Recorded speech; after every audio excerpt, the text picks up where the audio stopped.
आज के शुभ अवसर पे इस भारतवर्ष में हर जगह खुशियाँ मनाई जा रही हैं। इसका कारण ये है कि सूर्य जो हमें छोड़ करके, भारतवर्ष को छोड़ के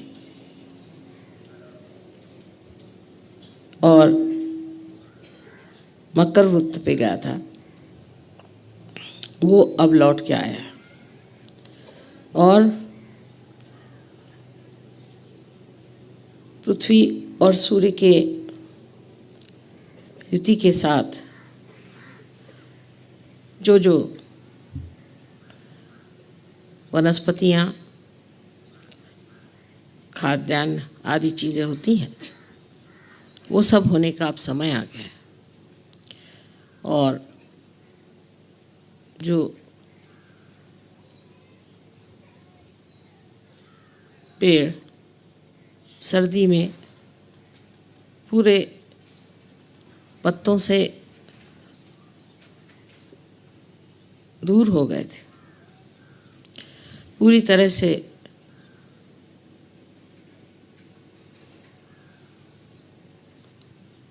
ऐसा लग रहा था जैसे कि वो सब मर गए हैं। वो सारे पेड़ फिर से जागृत हो गए, उसमें हरियाली आने लग गई। और इसलिए इस समय का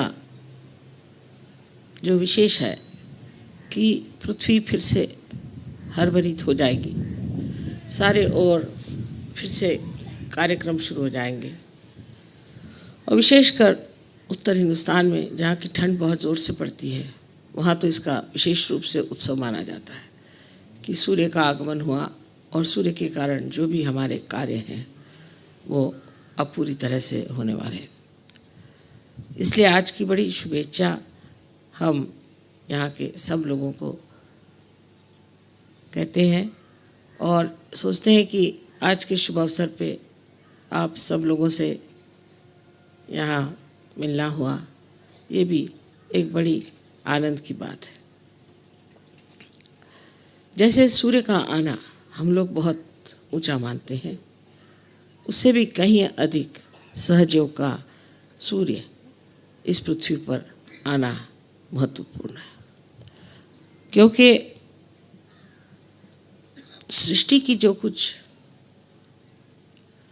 सृजनता है, जो क्रिएटिविटी है, वो सूर्य से प्लावित होती है और सूर्य उसको चालना देते हैं।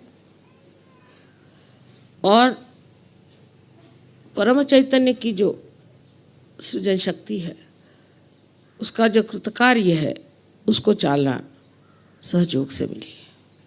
अभी तक परम चैतन्य जो था वो किसी कार्य में संपन्न नहीं हो पाया था।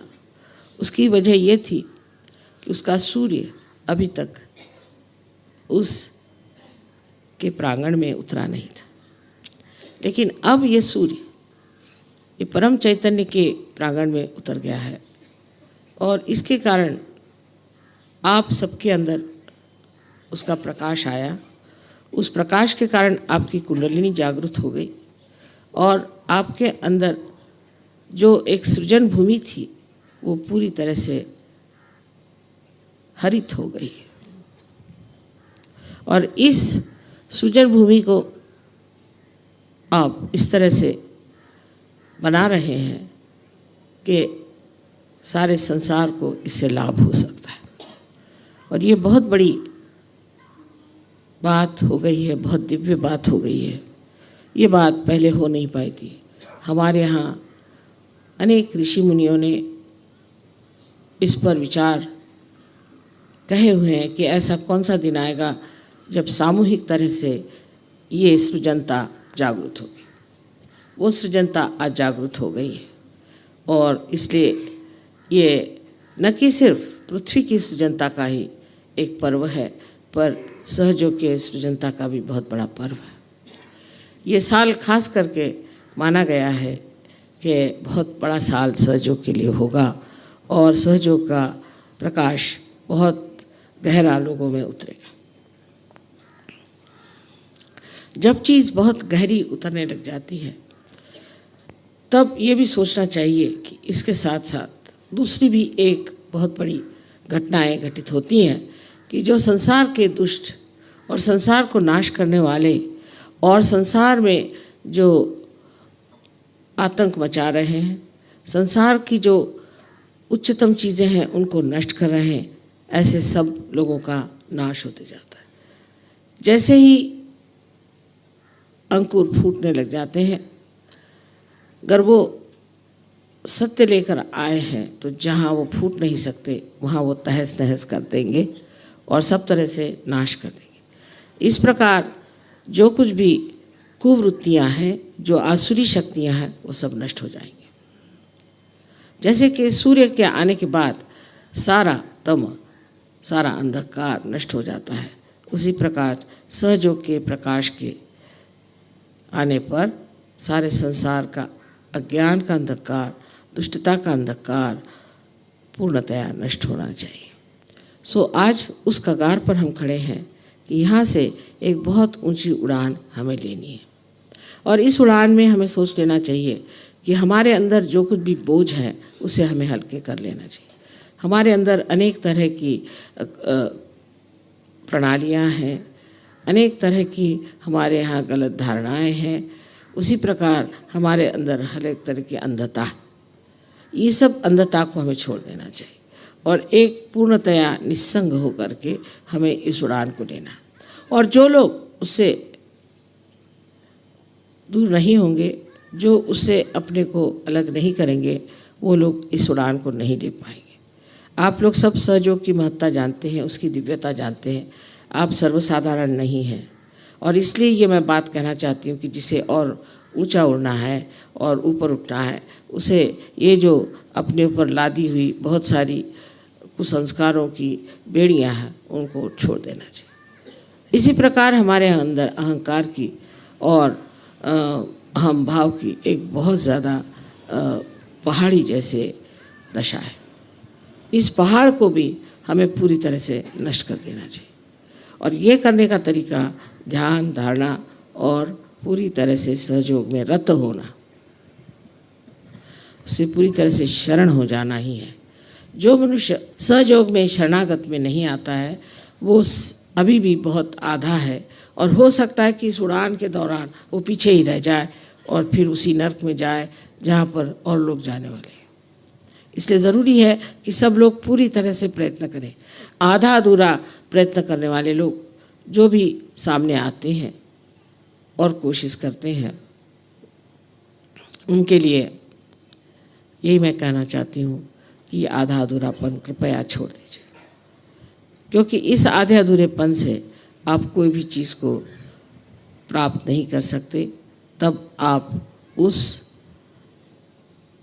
महान स्थिति को कैसे प्राप्त करते हैं जिसके लिए लोग हजारों वर्ष तक तप आदि करके अपनी स्वच्छता करते थे। अपने को किसी तरह से गिराने की या किसी तरह से शापित करने की ज़रूरत नहीं, किंतु ये जान लेना चाहिए कि आज हम एक शीशे के सामने खड़े हैं और हमारे अंदर दिखने वाले सारे दोषों को हमें पूरी तरह से लय कर देना चाहिए। जब आप अपने से हटकर अपने को देखेंगे तो आप इसे समझ जाएंगे कि ये सारी चीज़ें हमें नष्ट करेंगी। पर ये होते होते आप देखेंगे कि आप पर अनेक आशीर्वाद परमात्मा के आएंगे और उस अनेक आशीर्वाद में मनुष्य ये सोचेगा कि मैंने सब कुछ पा लिया। एक ये भी बड़ा सम्मोहन है कि हमें ये चीज़ मिल गई, हमें वो चीज़ मिल गई, दुनिया की चीज़ें मिल गई, और इस तरह से ये हम जब कोई चीज़ को पाना चाहते हैं तो उसके किनारे पर कुछ कुछ ऐसी भी बातें हैं जो मोहित कर सकती, लेकिन उधर रुकना नहीं चाहिए।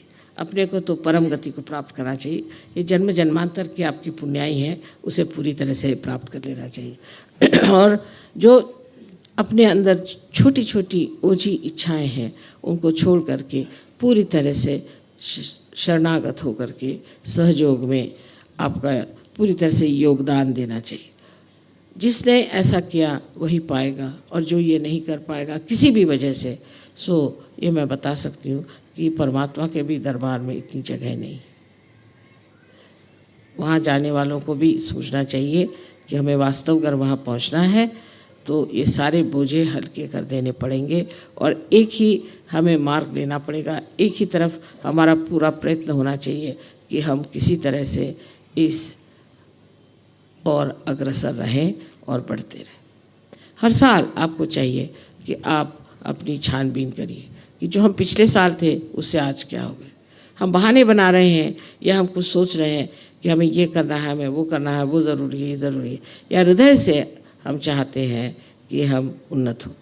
क्यों? और बहुत से लोग ये भी सोचते हैं कि सहयोग के द्वारा हमारी बीमारियां ठीक हो जाएंगी या हमारी कुछ और चीज़ें समस्याएं हल हो जाएंगी, ऐसा हो जाएगा, वैसा हो जाएगा। सो उनको पता होना चाहिए कि सब समस्याओं का हल एक ही है कि आप उस दशा में पहुंच जाएं जो परम, फिर हर एक काम अपने आप बनते हैं, आपको कुछ करने की ज़रूरत नहीं।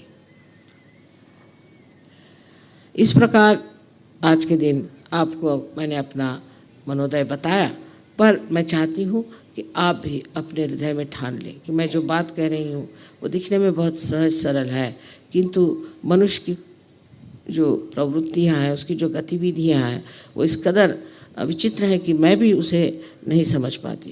कहते हैं कि समझ में आए तो वो क्यों कर खुदा हो, लेकिन मैं तो कहती समझ में आए तो क्यों कर मनुष्य हो, क्योंकि मनुष्य इतना जटिल है, इतना जटिल है और उसका समझना बहुत ही कठिन है।